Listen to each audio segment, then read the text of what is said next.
I never thought a simple swipe could change everything. But there I was, 21, lonely and curious about finding love in the digital age. Everyone seemed to be meeting online, so I thought, why not?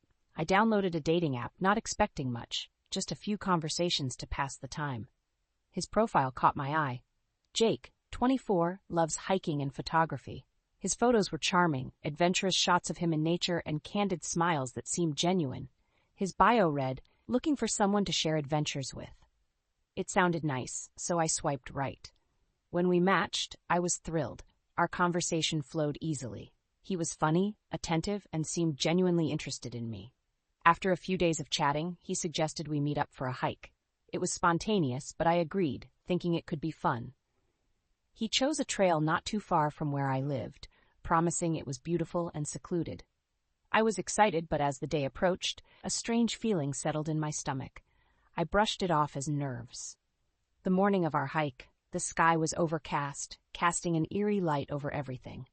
I arrived at the trailhead and Jake was already there, leaning against his car. He looked just like his pictures, but there was something in his eyes, something I couldn't quite place. He greeted me warmly, and we set off on the trail. As we walked, I noticed how quiet it was. No birds, no rustling leaves, like just the sound of our footsteps. The further we went, the more isolated it felt. My unease grew, but I tried to ignore it.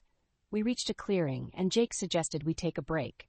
As we sat, he pulled out his phone, showing me pictures he had taken on previous hikes. But as he scrolled, I caught a glimpse of a photo that made my blood run cold. It was me, taken from a distance without my knowledge. I tried to keep my composure, but panic bubbled inside me.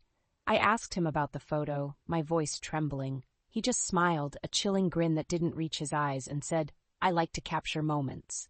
My instincts screamed at me to leave. I stood up, making an excuse about needing to head back. But as I turned, he grabbed my arm, his grip tight and unyielding.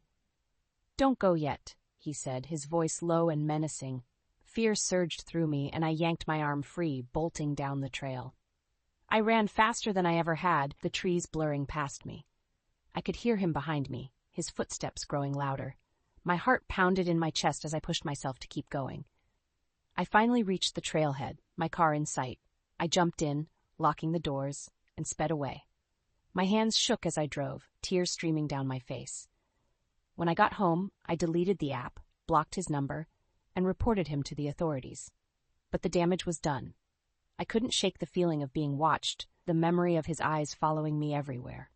Even now, I still glance over my shoulder, haunted by the thought that he might still be out there, waiting for another chance to capture a moment.